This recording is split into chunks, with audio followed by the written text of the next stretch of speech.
Support for Iowa Catholic Radio and Making It Personal is provided by Sarah Vocations Ministry. Learn more at joinserra.org.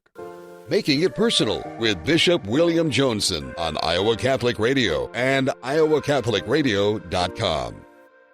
Welcome to Making It Personal with Bishop Joensen. I'm Jeanne Thill, and on today's show, we have a longtime friend back with us, Tom Chapman, Executive Director of the Iowa Catholic Conference, and we're going to look at the legislative priorities we have for this session that just started a couple weeks ago. It's always going to be good to have Tom with us and really kind of chart what are our priorities and the things that are unfolding and how we give witness in the public square as disciples of Jesus and Catholics who are trying to work and collaborate with all people of goodwill. And I continue to hear compliments and how blessed we are as a conference to have Tom as our executive director. People from both sides of the aisle tell me that. So that's my little bouquet to Tom today as we hit the things. But, one more shout out about the people who might find themselves in central Iowa the Saturday evening, the 24th, tonight. So those who are hearing this on Saturday, the Prayer for Christian Unity Week will conclude. Service at 7 p.m. at Windsor Heights Lutheran Church. Bishop Amy Current of the Evangelical Lutheran Church, Bishop Betsy Monette of the Episcopal Church of Iowa, and myself will be leading an evening prayer service there with fellowship afterwards. So come on out and then have witness and brothers and sisters in Christ and Christ's prayer that we might all be one. Tomorrow, just for our listeners, and if you want to drop him a note or shoot him an email or text if you have that opportunity, tomorrow is the 35th anniversary of Episcopal ordination of Emeritus Bishop Joseph Leo Sharon. He was Leo before Fool, so here now, there. 1990, 35 years as a bishop. So blessings to you, the way you give witness to what it is to be a shepherd after the heart of the Good Shepherd, Bishop Sharon. Congratulations to you. May God continue to grant you many years. And our prayers are with you and our gratitude for all that you continue to offer and channel into our diocese. And we head right into the week of the Catholic Schools Week. So much going on, and also kind of segueing with an opportunity that Tom kind of coordinates for us. Tuesday morning will be at Dowling Catholic High School for Mass, and then following up with the legislative breakfast the following day. Legislators come together with members of the Catholic Conference and some educators as well, just to cultivate relationships, and then perhaps have a chance to talk about possible legislation that would impact us and where we are together as people who want the common good and all that we're about. I'll be at Shelby County Catholic School on Thursday the 29th and St. Albert Catholic School on Friday morning the 30th. So a lot happening in St. Albert's, folks. We've got some special announcements to make about some key people who can become part of the team at St. Albert, and we're really excited about it. And so I'm going to just kind of let that mystery simmer for a little bit. And then Saturday, the 31st, I'll be remaining at St. Albert Catholic School. We're going to have another Andrew dinner. If you know a young man of high school, college age, or in his 20s who might want to come and just kind of have a conversation about what is priesthood, what is this all about? And where your God might be speaking to you in your own heart, we'll gather for Mass. Others read Flood, and Father Max Carson will also be part of that. So a lot going on these weeks, and it's all grace for us. So we're very grateful for that. Jeanne, are you going to shut me down here? Or you have a minute 13. Oh, my goodness. I know. So, Mr. Tom Chapman, thank you for being with us. How many years is this for you now with the Iowa Catholic Conference? Well, this is my 20th session at the Capitol. Wow. 1 score years. Yes, it's gone very fast, I can tell you that. Would you say in that 20 years it's been a total turnover of the legislature, or are there some hoary, gray-headed people who, Hey, watch with the gray hair comments. Yeah, the people I'm thinking of, a couple of them are not gray-haired. There are a few holdovers who were there 20 years. Some of them who were in the House and now are in their Senate that we've worked with and against on different things over the years. But for the most part, it's almost all totally turned over. Oh, God bless them for their service. Yeah, I mean, like I think about Speaker Grassley, who actually started the same year I did in terms of being representative from Northeast Iowa. He was there. This is Representative Winshittle's last term as he's running for the U.S. House. He just started that year. Senator Peterson was there too. So, well, and Bishop, with that, I think we should take a break. When we return, we'll have more conversation with Tom Chapman, Executive Director of the Iowa Catholic Conference, and we'll look at the priorities for the bishops of Iowa for this legislative session. We're listening to Making It Personal with Bishop Joensen on the Iowa Catholic Radio Network and the Spirit Catholic Radio Network. Welcome back to Making It Personal with Bishop Joensen. On today's show, we're visiting with Tom Chapman, Executive Director of the Iowa Catholic Conference, and we'll look at the priorities for the bishops of Iowa for this legislative session. And privileged to work with you, Tom, and yes, right now being the bishop who's designated by my brothers to kind of take the point, if you will, and it helps to be proximate to the Capitol and all that we're about here in Des Moines. I feel like there's really a good collaboration with the new Bishop John Keener of Sioux City, who was ordained and installed May 1st, and then now Bishop Walsh, who's becoming ever more veteran in Davenport, and all that we're about. So I think there's a good spirit among the four of us. Evidence that the immigration pastoral letter last August came out, and that was a really good synthesis and collaborative dynamic among us on that as well. You mentioned leadership. Her last legislative session coming up, Governor Kim Reynolds. How does that change the dynamic of things, or the temperature, if you will, in the Capitol? Well, I think it does make a change, and I think it's unavoidable to have a little bit of a lame duck feel to it to a certain extent, because the legislators know that she's not going to be there in the future. But she definitely has some things that she wants to accomplish, and talked a little bit in her condition of the state about property taxes and some things with charter schools and things like that. But certainly there was a lower key feel to what she was talking about. And so I'm just kind of waiting to see, in some sense, of, what will be the product of this session and how hot will some of the things get. Thank you. Do members of her own party, are we going to see maybe where some of their true sentiments, or they maybe feel less, need to be less guarded or judicious on anything? Or well, that's very possible. I think we've seen some of that with the eminent domain discussion, that relates to the pipeline that a company wants to build.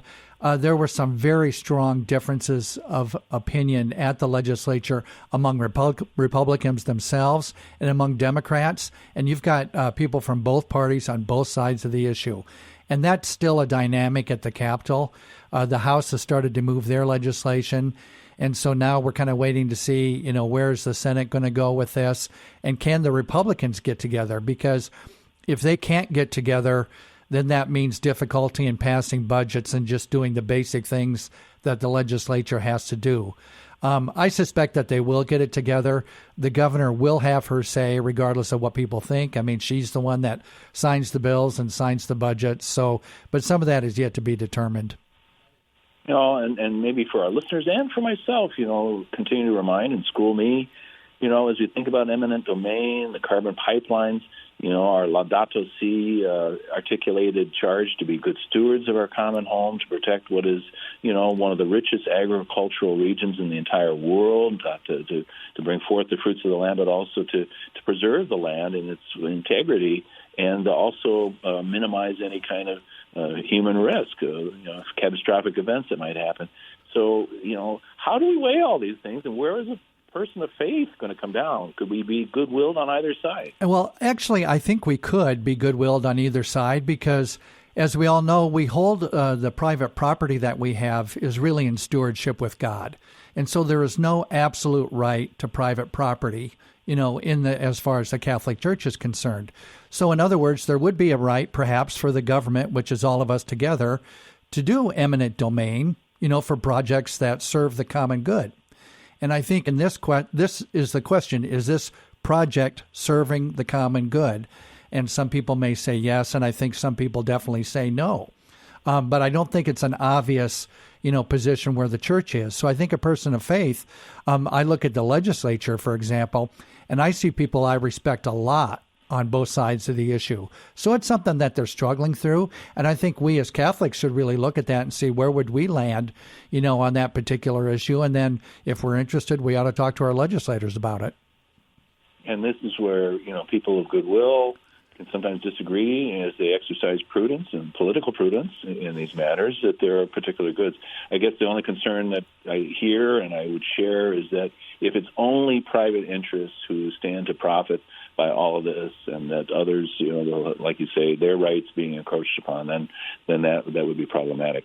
If I may turn the page here, I mentioned in my opening segment the anniversary of the Roe versus Wade decision, the March for Life, there's still much advocacy, much witness that has to be given. What are some of the things in the human life and dignity areas, Tom, that we've kind of charted to engage on these coming months? Well, a couple things. First thing I'd say is we encourage people to come up to the Capitol this Thursday, February 5th, for the annual Prayer for Life event at the Capitol. And so we're really looking forward to hearing, from some legislators and pastors about how important the issue of life is and what we're working on at the Capitol. One thing that's very active discussion and has been really all through the end of 2025 and into this year has been trying to find some way to regulate abortion pills. Right now, those pills are so available. I could go online and order them in 10 minutes for $30.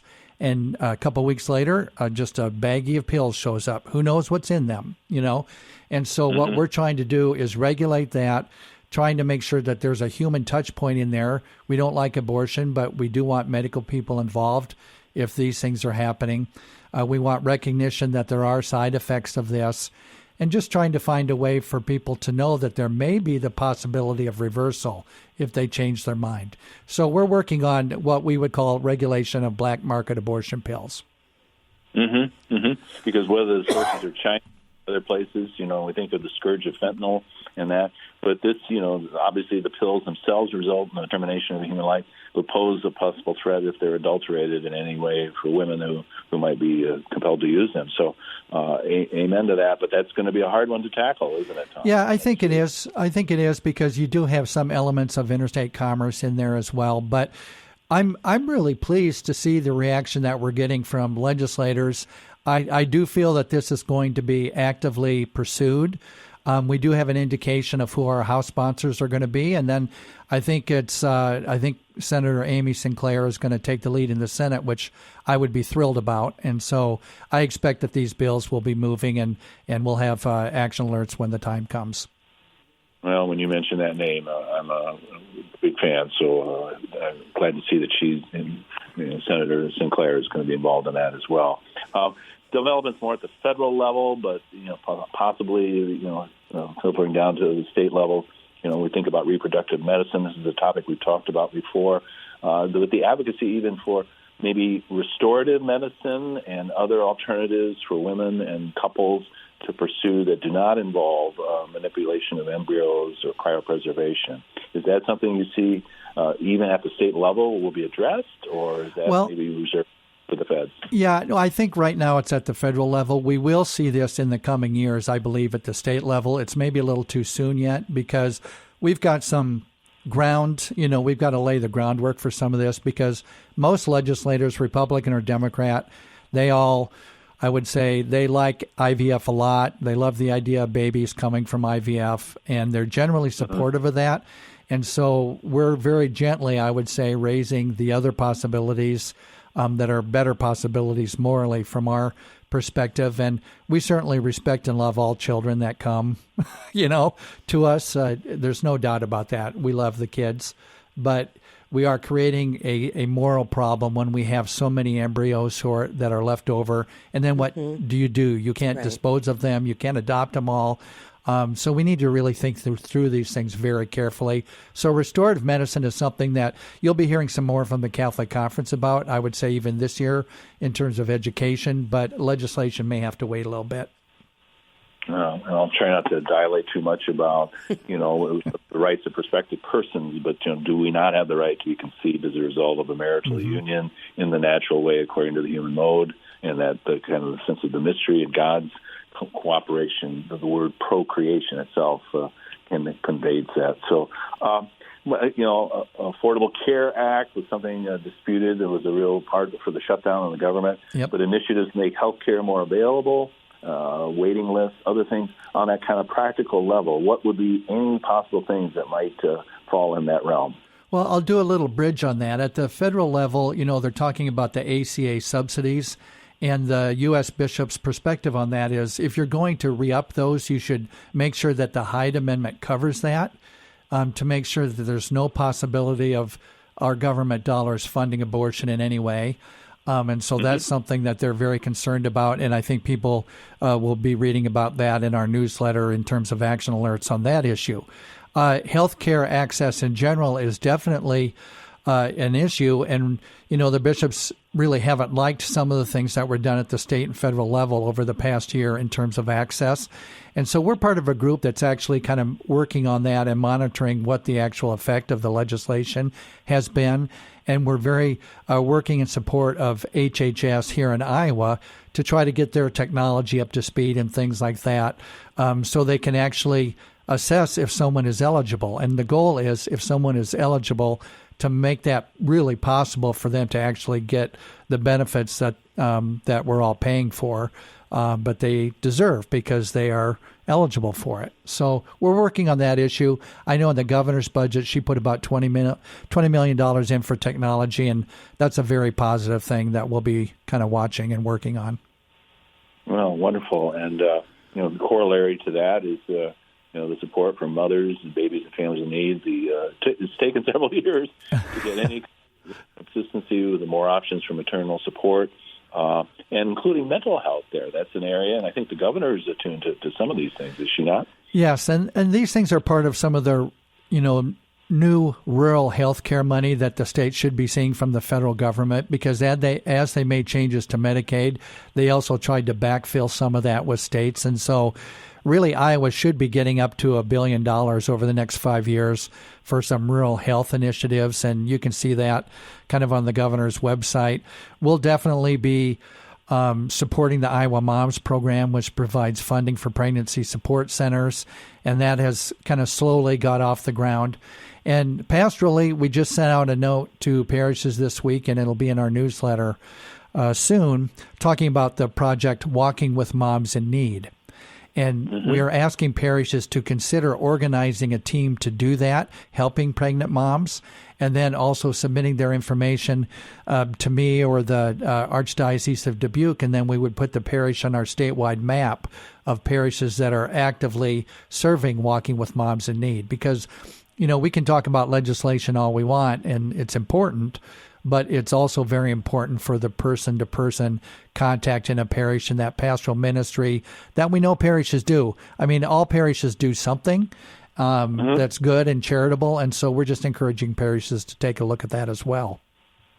Yeah. If we were to look at that map now, how many dots would we see there? As of today, I think we have 6 or 7 dots. Most of that is in Northeast Iowa in the Archdiocese because they really started the project. It's really just right now that we're trying to expand it statewide. Okay, well, here's where a little friendly competition in our Des Moines diocese. I hope so. Get it going, those Northeasterners, what are we going to do with that? But the governor has mentioned possible, restrictions on bail. I think the whole thorny issue of immigration, again, we don't have to rehearse the pastoral letter, but trying to balance these various concerns that people have, that we protect our borders, that we also allow for due process, that we get rid of trafficking of human lives in this thing, and yet the resettlement of people who are already among us as refugees or other things. Any particular notes that are being struck right now that you're going to be paying attention to? Well, I think we pay attention to a couple things at the Capitol. One is we are very serious about protecting the freedom of the church to serve the people in front of us. And so that's one thing that we always watch in legislation. Will this impede the church's ability to serve people? And also we want people to get due process. And this would account for immigrants and non-immigrants, people who perhaps have committed a crime or not, they need to get their due process in our system and get that properly adjudicated. So those are the things that we look at, in terms of legislation. Obviously, there are lots of pastoral realities that we've seen in Minnesota and Chicago and New York and all kinds of places. And is it coming to Iowa? We don't know. But it's something that we just need to pay attention to. And Bishop, we have just 50 seconds left. Thank you very much, Jeanne. Our timekeeper here. Yeah. The way in which, I guess is I've heard the proposal to restrict opportunity for bail I did not have an immediate aversion to that. I mean, there does seem to be some rationale for that. Can you kind of comment on that, please, Tom? Sure. I know the governor, she didn't mention in her speech, but she did put it in her legislative priorities that you would have to establish a rebuttable presumption of no bail for people who are here without papers. So if they get addressed on a felony, perhaps there would not be bail. And so right now the conference is doing due diligence on that with attorneys, and we'll be talking with the bishops about that. And Bishop, we're going to take that quick break. But we'll be back with Tom Chapman, Executive Director of the Iowa Catholic Conference. We'll look at those priorities for the bishops of Iowa for this legislative session. When Tom's on, I always give a shout out to iowacatholicconference.org. It's a great website. You can get all of the updates. I encourage you to go and sign up. You're listening to Making It Personal with Bishop Joensen on the Iowa Catholic Radio Network and the Spirit Catholic Radio Network.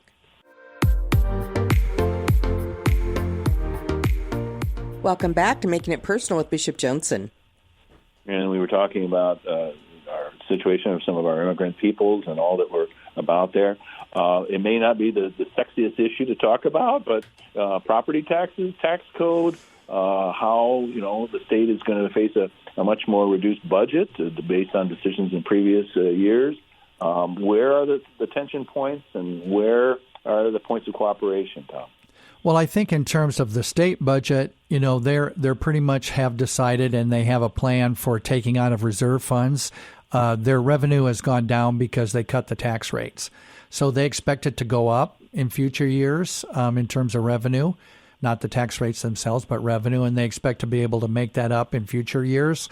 That's something that I think we'll just have to watch carefully where that will go. Will they take a look at raising the sales tax and putting some of that money into natural resources and scooping the rest of it, just for the general fund? Those things could happen. This year's conversation is mainly about property taxes, is trying to limit the growth of property taxes. Some have in terms of people when they buy their house, but the property taxes keep going up, and it gets tougher for people to pay the property tax even when they don't have a mortgage anymore. It's very complex because there's lots of infrastructure that the taxes pay for. They help pay for schools, actually. As well. And so there's a function of that. And so the state would maybe make up for some of that. All of us should be paying attention to, and we'll address some of the basics in our newsletter. We think people should definitely be paying attention and let the legislators know what they think about that. Stay tuned on that one as well. Mention paying for schools. That can be a provocative point for our people, Catholic and otherwise. The way in which the education savings accounts have been kind of ensconced now in the third year of living participation levels. All following from our belief that parents are the primary educators and that they should have the opportunity to choose where is the best situation to form their young people. This may be a contested thing on the ESAs, but universal pre-K, other aspects, Tom, what's going on? Well, how the wind's blowing? Yeah, definitely in terms of the House Democrats and the Senate Democrats, they don't support ESAs and would like to get rid of them. They really don't have the capability to do that right now. We see that public school funding has ticked up a little bit every year. It probably hasn't kept up with inflation. It, in my view, has had nothing to do with education savings accounts at all. I know how legislators work, and they're kind of in different buckets in terms of how they address that question. So I think finances are going to be a big question for people this year. We're also doing some work to try to enhance access for community providers, such as Catholic preschools, to access the state program, because we have to do that through the public school district. In the city of Des Moines, for example, that works very well, and we've had a good relationship for years. Other places it doesn't work well. We're getting kicked out of some programs, and we're just trying to make it possible for those community providers to participate in some way. Only a minute left, Tom. Oh, my goodness. That's an area of acute need that transcends, religious sponsorship or anything there, right? We're meeting a need. Yeah, I mean, all of our the data I've seen from Des Moines Public Schools is that there are academic benefits that hang on into elementary school, and so I think it's a good thing in general, and we support funding for that for the full program as well. But also, it's about access, and the whole point of community providers 20 years ago or 19 years ago was to make sure as many people could access preschool as possible. That's still true today, and so we're disappointed that some districts are pulling back from that. But we've already seen several proposals out there, and I know the legislature will work on it. It would be a whole other area to talk about, the demographics and the dynamics of public school education. But sometimes the feeling is that we're being held responsible for things that go far beyond anything that we have contributed to in terms of the challenges faced at the public level. So we've had a great tradition of public education in Iowa. None of us wants to see that eroded in any degree, and these are not zero-sum things in any way. So, Tom, your leadership and the collaboration that you offer us as bishops is golden, and so thank you for all that you do, and looking forward to a great 20th into your 21st year. Thank you, Bishop. You can hear Making It Personal with Bishop William Joensen every week on Iowa Catholic Radio and iowacatholicradio.com. Support for Iowa Catholic Radio and Making It Personal is provided by Sarah Vocations Ministry. Learn more at joinserra.org.